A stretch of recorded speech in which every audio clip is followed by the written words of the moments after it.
Assalamualaikum warahmatullahi wabarakatuh. Sahabat beriman, salah satu kenikmatan syurga yang selalu menjadi magnet dalam ayat Al-Quran adalah makanan dan minumannya. Tapi tak perlu jauh-jauh menunggu untuk masuk syurga. Ada minuman yang konon memang sudah beredar di dunia, dan bahkan terkadang kita tak sadar sudah mengonsumsinya. Minuman apakah itu? Tonton video ini hingga akhir agar tidak sesat. Seperti apa gambaran syurga yang ada di benak kamu? Apakah seperti taman dengan pemandangan yang menyejukkan mata? Syurga memang digambarkan sebagai taman yang dipenuhi pepohonan rindang. Syurga yang juga disebut Al-Jannah digambarkan seperti ini kepada orang Arab karena sangat kontras dengan wilayah Jazirah Arab yang kering kerontang dan hanya dipenuhi oleh padang pasir.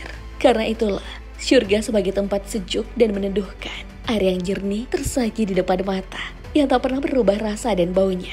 Keistimewaan ini pernah digambarkan dalam sebuah hadis dari Abu Hurairah radhiyallahu an. Rasulullah shallallahu alaihi wasallam bersabda, "Aku telah menyediakan untuk hamba-hambaku yang soleh suatu balasan syurga yang belum pernah terlihat oleh mata, belum pernah terdengar oleh telinga, dan belum pernah terlintas dalam hati." Hadis riwayat Bukhari. Setelah Rasulullah shallallahu alaihi wasallam menggambarkan syurga, Rasulullah shallallahu alaihi wasallam kemudian membaca ayat Al-Quran. Seorang pun tidak mengetahui apa yang disembunyikan untuk mereka, yaitu bermacam-macam nikmat yang menyedapkan pandangan mata sebagai balasan terhadap apa yang telah mereka kerjakan. Al-Quran Surah As-Sajdah ayat 17. Ada banyak kemewahan lagi yang disediakan Allah kepada penghuni syurga, seperti piring dan gelas yang terbuat dari emas, perak bahkan kristal. Tak hanya itu, kehadiran pelayan-pelayan muda pun makin memperindah status mereka sebagai penghuni syurga. Namun ada satu hal yang cukup mengejutkan, karena Al-Quran ternyata juga menyiapkan minuman khamar di syurga. Kenapa bisa? Bukannya khamar adalah minuman terlarang umat Islam? Jangan panik dulu, karena minuman khamar yang dimaksud bukanlah minuman memabukkan. Airnya memang sangat lezat, namun orang yang meminumnya terbebas dari rasa mabuk. Ada juga sungai madu, yang airnya dipenuhi oleh madu yang sudah disaring. Sebagaimana firman Allah Subhanahu wa Ta'ala dalam surah Muhammad ayat 15. Perumpamaan taman syurga yang dijanjikan kepada orang-orang yang bertakwa. Di sana ada sungai-sungai yang airnya tidak payau, dan sungai-sungai air susu yang tidak berubah rasanya, dan sungai-sungai khamar yang lezat rasanya bagi peminumnya, dan sungai-sungai madu yang murni.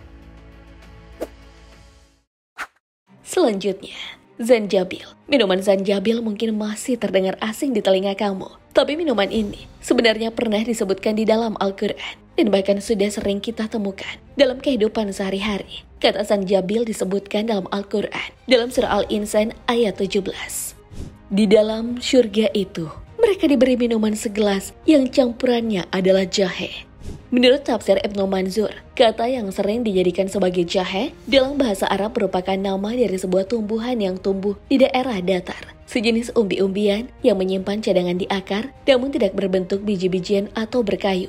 Tanaman ini digunakan ketika sudah mengering dan banyak ditemukan di daerah Ethiopia dan China. Banyak orang Arab yang menyukai tumbuhan ini.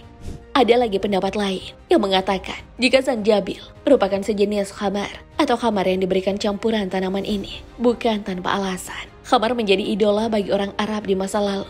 Khamar memiliki aroma yang harum, lezat, dan bisa menghangatkan tubuh yang dingin. Sementara itu, Buya Hamka dalam kitab tafsir Al-Azhar yang ia tulis memberikan gambaran jika zanjabil sama dengan tumbuhan pedas, tapi maknanya adalah jahe. Orang-orang Arab terkenal sebagai penikmat jahe. Mereka biasanya rutin mencampurkan minumannya dengan jahe yang telah dimasak terlebih dahulu. Apalagi di musim dingin, biasanya minuman ini disebut sebagai syarbat atau serbat dalam bahasa Indonesia.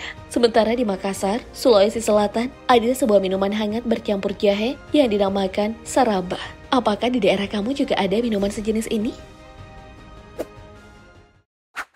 Selanjutnya adalah minuman kafur. Setelah 3 uan dengan zanjabil tadi, minuman kafur pun sebenarnya juga telah dijelaskan dalam surah Al-Insan, tetapi pada ayat kelima.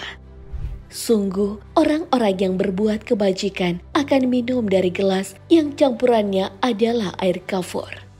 Menurut Kamus Lisanul Arab, kafur berasal dari kata dasar ka, fa, ro. Mungkin kamu akan berprasangka dan mengaitkannya dengan asal kata kafir, karena hampir mirip. Padahal, meski sekedar dengan kata kafir, tapi maksud dari ayat ini adalah sesuatu yang berkaitan dengan nikmat yang Allah kehendaki kepada ahli syurga. Kata kafur merupakan isim gairu munsyarif, karena berupa isim mu'annas ma'rifah yang hurufnya lebih dari 3. Sehingga bentuk jama dari kata kafuru adalah kata kawafiru. Berbeda dengan kata kafiru yang memiliki makna orang yang ingkar terhadap Allah Subhanahu wa Ta'ala, yang merupakan kata tunggal dari kata kawafiru. Meski kata kafur hanya sekali disebutkan dalam Al-Quran, tapi ternyata kata ini mampu melahirkan banyak persepsi dari berbagai kalangan ulama tentang makna asli kata tersebut. Pendapat pertama, kata kafur dianggap sebagai sebuah nama tumbuhan. Ibnu Sida, Ibnu Manzur, dan Ibnu Faris menilai jika kafur adalah sarung kelopak yang menutupi anggur dan bekas mayang kurma. Hal senada diungkapkan Alaih bahwa kafur digambarkan sebagai bunga putih layaknya warna kristal. Pendapat Alaih didasari oleh tumbuhan kapur barus yang bernama Latin Cinnamomum campora yang banyak ditemukan di China dan India. Batang pohon tumbuhan ini memang besar, warnanya putih dan sangat lembut. Bagian dalam pohonnya lah yang diduga sebagai kafur.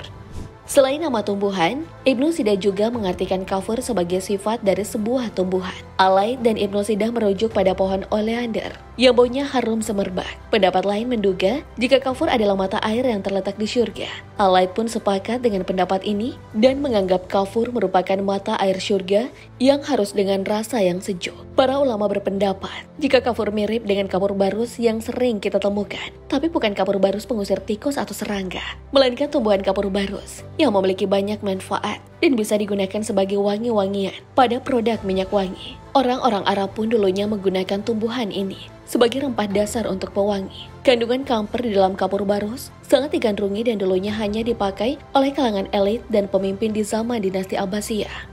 Selain wewangian, kapur barus juga bisa menyembuhkan penyakit dan mengawetkan mayat pada masa Mesir kuno. Bahkan digunakan sampai sekarang ketika ingin memandikan mayat. Pemaknaan kapur barus ini juga didukung oleh hadis dari Ummu Atiyah yang diriwayatkan oleh Al-Bukhari tentang pemandian jenazah putri Rasulullah SAW. Beliau memerintahkan untuk menggunakan air campuran kapur barus dan sesuatu lain yang berbau harum untuk bilasan terakhir.